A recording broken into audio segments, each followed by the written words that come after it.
Hi, this is Jeff Frederick, the Gobbler Geek. I'm going to be doing a series of advanced mouth call discussions, mainly to educate my customer on how I build my mouth calls and why it's different than what you're going to be able to buy at a store. So when you go to the store to buy your mouth call, there's a lot of options available. And when I'm working shows, a lot of people ask me, oh, I just don't know what to buy. There's so many different options. I've been making mouth calls for well over 25 years, and I have actually been building them in the same fashion the entire time.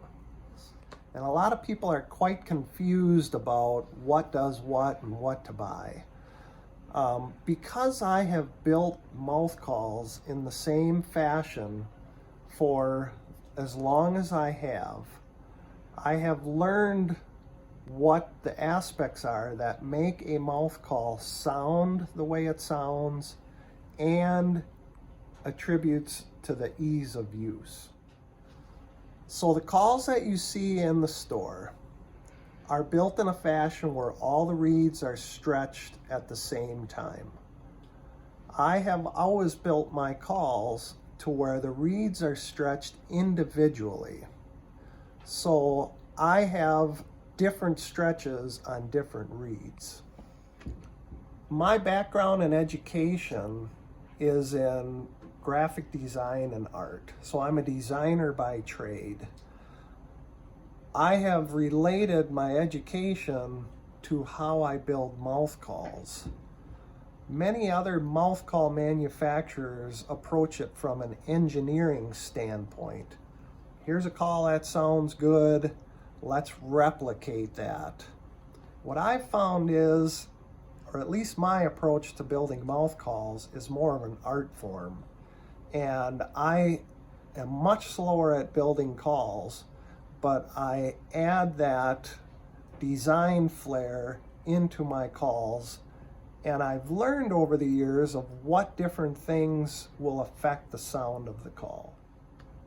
The other companies who are selling mouth calls market their calls based off of the cuts on the top reed. Now, the cuts on the top reed are an important aspect to the usability and sound of your call. But what I found is it's not as important as what we're led to believe.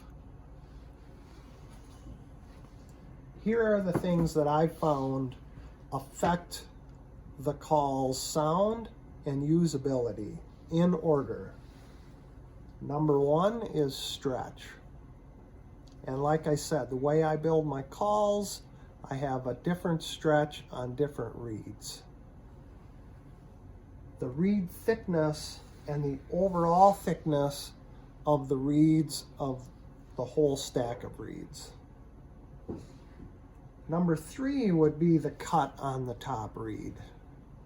The cut on the top reed allows the top reed to sound either coarsely, a coarse style rasp, or a buzzier style rasp. But what it's doing is it's providing the rasp.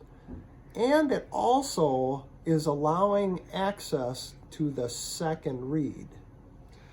The second reed on the call, which isn't as flashy and marketable, is actually the most important reed on that call. So the second reed is the most important reed on the call. What are the reeds underneath that? The reeds underneath the second reed is what I call the sound reed. That is what is creating the actual sound of your turkey call. Reed number 3, reed number 4, I also have a 5-reed call. The reeds underneath that are support for the second reed. So I can tune what the call sounds like by spacing the reeds under the second reed and manipulating the thickness of those reeds. So that brings us to number 4, which is reed spacing. The reed spacing is very important, and I've developed ways of setting reeds back or stacking them directly on top of each other that has optimized how my calls sound. The most important reed spacing that you'll notice on my calls versus other calls is the spacing between the top reed and the second reed. If you have too much top reed hanging over your second reed, you are going to essentially kill the tone of that second reed. I have found that it's very important to manipulate that top reed to give me the correct access of the air to the second reed. So many people who have bought calls from me in the past have probably wondered to themselves, why does Jeff only have 2 cut styles and everybody else has 5, 6, 7, 10 different styles? The reason is because of how I build my calls. I have found that by manipulating what thickness reeds I'm putting in what place and the spacing of the reeds and keeping the cut exactly the same from call to call, it allows me to tune that call and use those aspects to change the sound and ease of use. So if you look at let's just look at this line. So this line represents all the different things we're doing to the call. How thick the second reed is, how thick the support reeds are, how I'm cutting the call to allow access to the second reed. And what I do as a designer is I will always push beyond the limits of what is easy to use and sounds like a turkey. So I'll try a 2/1000 reed, a 3, a 4, and a 5 for a certain reed, and I'll see what the effects are of that. Now, the calls that I have for sale, so if you look at a continuum of all the aspects that make the sound, you're going to hit a certain point where it doesn't work. That's the cutoff line. The calls I build fall within the very edge of that range. The calls you buy in a store are going to fall down into this range, which unfortunately is going to make it a little harder to use, because in order to make certain sounds, you're going to have to manipulate that call to do what you want it to do.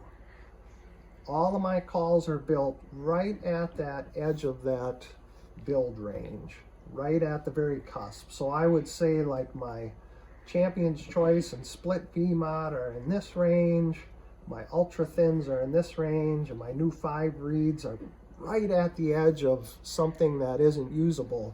But what I found is when you push the call to these limits, you're increasing your sound range, you're manipulating and getting more realistic raspy qualities, you're increasing the depth of sound, and the call is doing the work for you, which relates to ease of use.